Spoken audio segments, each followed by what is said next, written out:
साथियों नमस्कार, मैं हूं सौरभ सोमवंशी और आप इस वक्त मेरे साथ मठाधीश.com पर हैं। आज हम आपको बताएंगे कि उत्तर प्रदेश के दलितों ने भारतीय जनता पार्टी को मतदान क्यों नहीं किया। जौनपुर में लोकसभा का चुनाव था। करीब 10 दिन पहले हम नई दिल्ली में एक केंद्रीय मंत्री के आवास पर बैठे हुए थे। जौनपुर के चुनाव को लेकर के चर्चा हो रही थी और अनायास ही मंत्री जी के मुंह से यह निकला कि बहुत जल्द धनंजय सिंह की पत्नी श्रीकला रेड्डी का टिकट कट जाएगा। हम तो अवाक रह गए। हमारे दिमाग में ये आ रहा था कि बड़ी मजबूत कैंडिडेट है श्रीकला रेड्डी, उनका टिकट भारतीय जनता पार्टी ने नहीं दिया। ठीक है, बसपा टिकट अगर काटेगी तो एक तरह से यह राजनीतिक आत्महत्या की तरह से होगा। लेकिन मैं जब शाम को बैठा तो हमने अपने फेसबुक पर एक पोस्ट डाली कि धनंजय सिंह की पत्नी का टिकट बसपा काट सकती है। हमारे जौनपुर के कुछ साथी जो धनंजय सिंह जी का प्रचार कर रहे थे, उन लोगों ने हमको फ़ोन किया और कहा कि भैया ऐसा आप लिख रहे हैं फेसबुक पे, हम लोगों को हतोत्साहित कर रहे हैं। हमने कहा यार, हमने जो देखा और जो सुना वो हमने लिख दिया है। बाकी हमारी शुभकामनाएं धनंजय सिंह जी और उनकी पत्नी के साथ हैं। लेकिन नामांकन के एक दिन पहले की रात धनंजय सिंह की पत्नी का टिकट काट दिया गया। ऐसी खबरें सुबह 5 बजे से व्हाट्सएप पर चलने लगी। मेरी बात स्पष्ट हो चुकी थी। टिकट कटने के बाद दिन भर का समय था। धनंजय सिंह और उनकी पत्नी नामांकन नहीं कर सकते थे। चर्चा ये चली कि धनंजय सिंह की पत्नी ने स्वयं टिकट वापस किया है, किसी ने कहा कि टिकट काटा गया है। चर्चा चलती रही, स्पष्टीकरण आते रहे, लेकिन कुछ स्पष्ट ना हो सका। इसी बीच आकाश आनंद के साथ जिस तरह की घटना हुई उसको पूरे देश और उत्तर प्रदेश ने देखा। अब उत्तर प्रदेश के दलितों के बीच में यह भावना बैठ गई कि मायावती के सारे टिकट भारतीय जनता पार्टी बांट रही है और मायावती किसी को टिकट दे रही हैं और भाजपा के दबाव में टिकट काट भी दे रही हैं। ऐसा नैरेटिव पूरे उत्तर प्रदेश के दलितों के बीच में बैठ गया या बैठाया गया। अब उत्तर प्रदेश के दलितों को यह लगने लगा कि भारतीय जनता पार्टी उत्तर प्रदेश में मायावती को पूरी तरह से ब्लैकमेल कर रही है। जिस तरह की एग्रेसिव स्पीच आकाश आनंद मायावती के भतीजे दे रहे थे वह दलितों को अच्छा लग रहा था।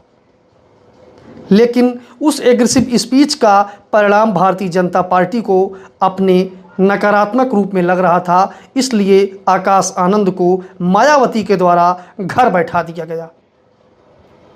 अब दलितों को यह लगने लगा कि उत्तर प्रदेश में मायावती पूरी तरह से भारतीय जनता पार्टी के कब्जे में है।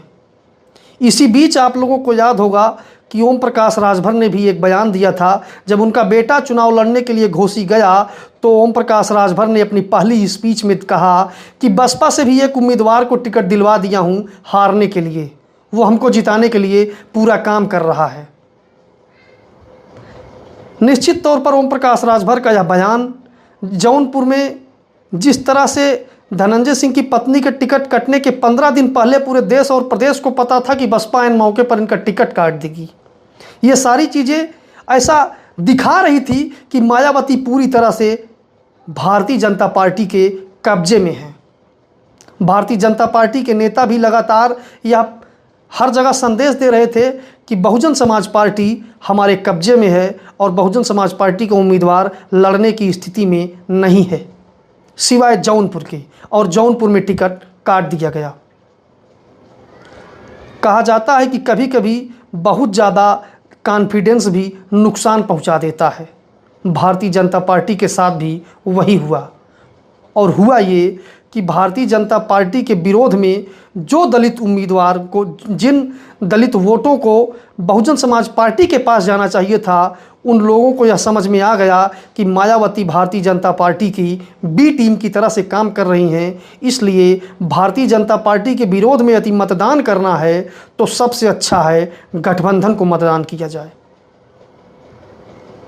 यह सबसे सटीक और ठोस कारण था दलित वोटों के भारतीय जनता पार्टी या बसपा में ना जाकर के समाजवादी पार्टी के पास जाने का, या गठबंधन के पास जाने का, या पीडीए के पास जाने का। इसके अलावा जब संविधान की बात आती है, जब आरक्षण की बात आती है, तो दलित समाज अपने आप को ओबीसी के साथ देखता है।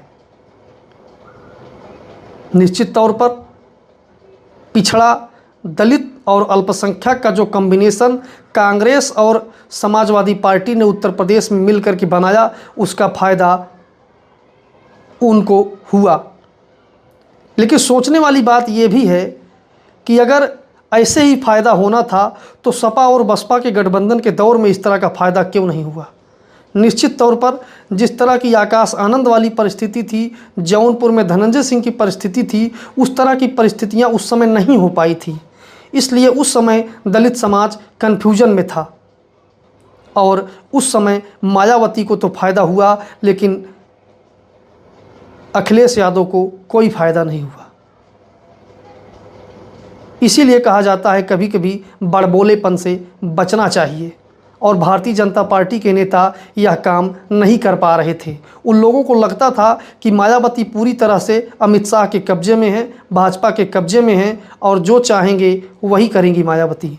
मायावती ने कथित तौर पर वही किया भी, लेकिन उसका परिणाम ये हुआ कि दलित वोट पूरी तरह से इकट्ठा हो गया ओबीसी और मुसलमानों के साथ, और पीडीए का परिणाम बड़ा शानदार रहा। बस आज इतना ही। कल किसी अन्य वीडियो के साथ आपसे मुलाकात होगी। बहुत बहुत